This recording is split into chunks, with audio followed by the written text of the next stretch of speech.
pemerintah daerah dikasih waktu 60 hari untuk menindaklanjuti hasil temuan BPK. Ya, dan tentu kami juga akan memantau ya sudah sejauh mana di 60 hari ini nanti ke depan tentunya mereka melakukan langkah-langkah itu. Maka ini pun harus dibuat bagaimana rencana.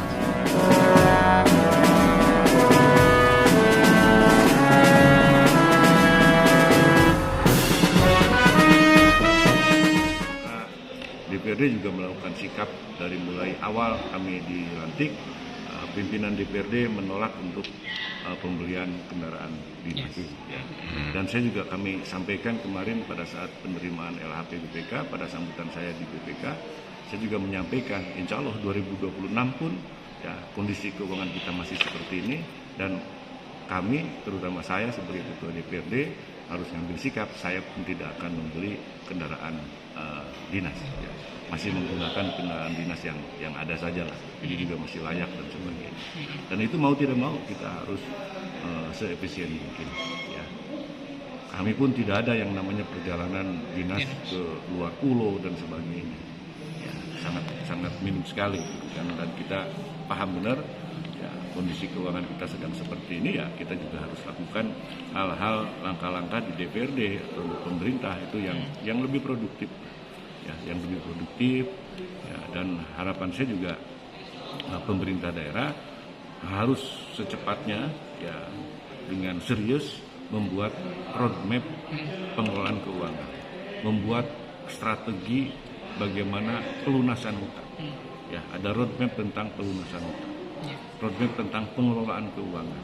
Nah, sehingga harapan kami bukan hanya per tahun, tapi per semester ya kami harap pemerintah daerah melakukan langkah-langkah pembayaran terhadap utang-utang daerah, baik itu ke pihak ketiga, ke pihak desa, ya, dan para pegawai tentunya yang belum terbayar. Saya kira itu yang harus menjadi prioritas terlebih dahulu, ya, agar desa juga kalau bagi hasilnya dibagikan, itu desa juga bisa melakukan langkah-langkah pembangunan. Hanya harapan saya, dana bagi hasil yang diberikan ke desa itu juga perlu dipantau oleh pemerintah daerah.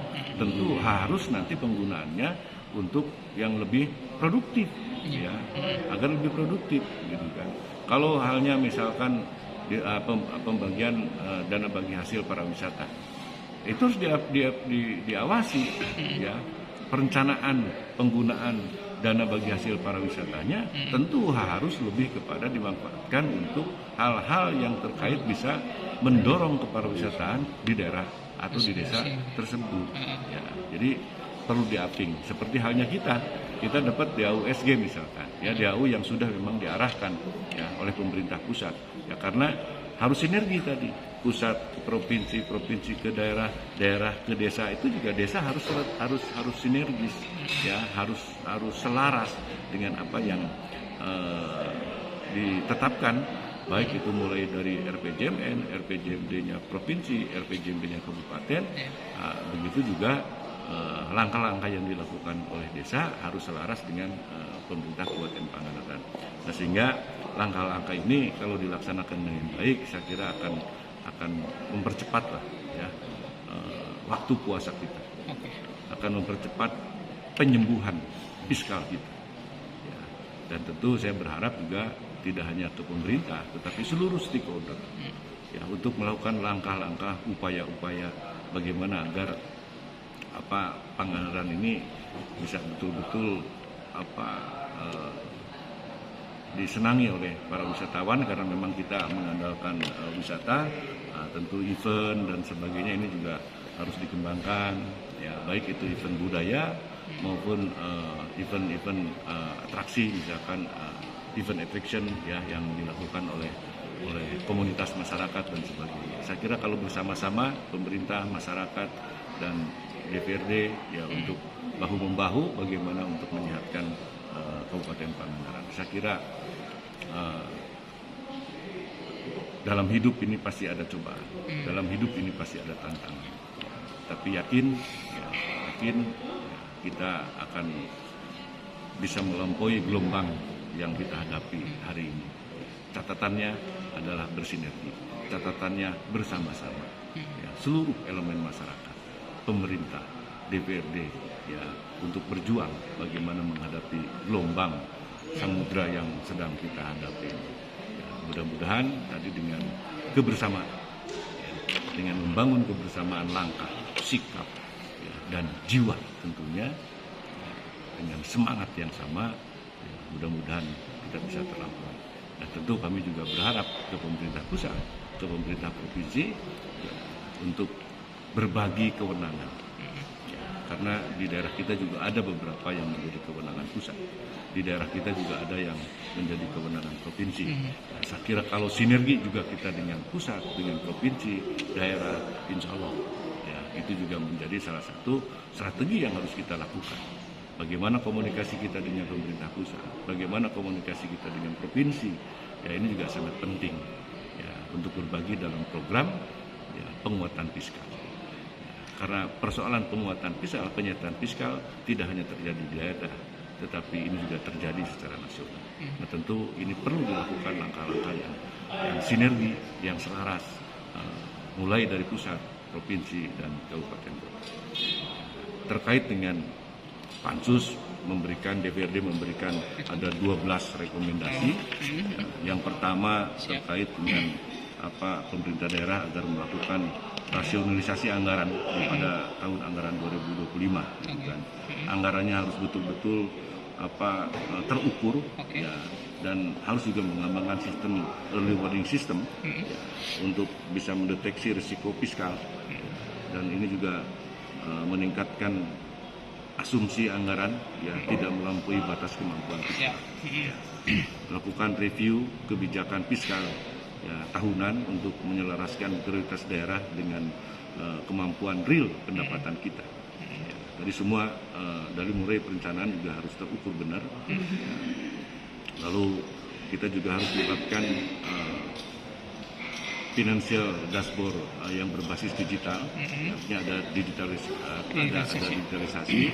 Nah tentu ini untuk memantau risiko keuangan daerah kita secara real time, ya, baik itu defisit, belanja tidak langsung dan sebagainya. Yang kedua, pemerintah daerah agar segera menyampaikan roadmap tadi terkait penyiapan fiskal seperti tadi yang sudah saya sampaikan. Lalu yang ketiga, pemerintah daerah agar melakukan optimalisasi PAD. Tadi juga sudah saya sampaikan langkah-langkah strateginya. Yang keempat, pemerintah daerah agar melakukan review atas kelebihan belanja pegawai. Nah ini juga kita harus cek nih, seperti apa sih. Maka analisa jabatan, anjabnya, lalu ABK-nya, analisa beban kerjanya, ini harus dihitung benar ya dalam rangka efisiensi. Kita coba cari dengan jumlah pegawai yang sedikit tetapi bisa optimal. Ya, bisa optimal. Ini juga harus disesuaikan. Yang kelima, pemerintah daerah agar segera menyelesaikan piutang, ya, baik itu ke yang ketiga tadi ke desa, ya, ke perbankan. Nah, maka tadi salah satunya adalah kami minta agar membuat roadmap cicilan utang. Dan saya minta pemerintah daerah tidak 1 tahun yang disampaikan ke DPRD, tentu saya minta per triwulan, ya, per triwulan apa yang dilakukan. Ya, kalau bahasa Sundanya kita coba duit na diakuan. Kita dapat dari ini untuk apa, dapat dari ini untuk apa, dapat dari ini untuk apa, sehingga jelas. Dan itu pun yang diminta oleh pemerintah provinsi, itu pun yang diminta oleh BPKRI. Cobaan duit nadi akuan, jadi jelas ya dapat hari ini untuk ini, dapat hari ini untuk ini, tidak tiba-tiba gitu kan, tidak tiba-tiba, harus tepat sasaran dan sesuai dengan rencana tadi ya. Kekurangan volume pekerjaan fisik dan over payment ya, nah, ini juga harus dilakukan. Nah, sehingga tadi dalam mulai perencanaan lelang ya, lalu pengerjaan, pengawasan ini harus betul-betul ya, dan saya juga akan dorong kepada seluruh komisi untuk melakukan pengawasan yang melekat ya, karena urusan itu ada di komisi-komisi, sehingga saya dorong komisi-komisi untuk melakukan pengawasan melekat di seluruh urusannya. Lalu peningkatan kapasitas pengelolaan anggaran yang berkoordinasi dengan Diklat BPK. Nah sehingga kita juga jangan sungkan-sungkan gitu kan untuk melakukan koordinasi, melakukan pelatihan bagaimana pengelolaan keuangan, baik dengan BPK, dengan APH, dengan aparat penegak hukum, kita ajak bersama-sama ya, agar mulai dari perencanaan kita juga melibatkan APH, ya, melibatkan BPK, agar terukur benar, tidak hanya keinginan kita, tetapi juga ini dari sisi konstitusinya, dari sisi legasinya, dari sisi aturannya, kita sudah dapat panduan, kita sudah dapat pantauan dari APH dan seluruh kekuatan-kekuatan yang memang nanti bisa mewujudkan pembangunan yang lebih baik. Ya. Dana BOS ya, di sekolah, ya, ini juga pemerintah daerah saya harap melalui SKPD terkait ya, untuk mengevaluasi seperti apa penggunaan dana BOS, dan saya juga masih mendengar ada beberapa aspirasi yang ke saya ya, masih ada beberapa sekolah yang melakukan pungutan. Ya, ini saya harap tadi pagi ada warga yang datang ke kami ya untuk dan memberikan informasi ada beberapa pungutan yang dilakukan di sekolah, dan tentu juga pengelolaan dana BOS-nya ini harus diperhatikan oleh pemerintah daerah. Tadi seluruh utang piutang kami sudah sampaikan. Ya. Ini juga ada tadi pengendalian bagaimana SPI, bagaimana APIP, bagaimana SPIP, ini harus dilakukan dengan baik. Ya, dan terakhir pemerintah daerah agar melakukan tindak lanjut atas rekomendasi BPK sesuai dengan batas waktu dan ketentuan yang berlaku. Artinya pemerintah daerah dikasih waktu 60 hari untuk menindaklanjuti hasil temuan BPK. Ya, dan tentu kami juga akan memantau ya sudah sejauh mana di 60 hari ini nanti ke depan tentunya mereka melakukan langkah-langkah itu. Maka ini pun harus dibuat bagaimana rencana aksinya. Ya, rencana aksi untuk menyelesaikan temuan-temuan BPK ini juga harus disiapkan oleh pemerintah daerah. Saya kira itu pada prinsipnya yang kami lakukan sebagai tugas fungsi DPRD dan melaksanakan tugas dari terkait dengan tindak lanjut laporan hasil pemeriksaan BPK RI di tahun anggaran 2024. Ya. Dan sekali lagi kami harap ya semuanya sesuai dengan apa yang menjadi cita-cita kita semua, ya, sehingga insya Allah Pangandaran ke depan bisa lebih baik.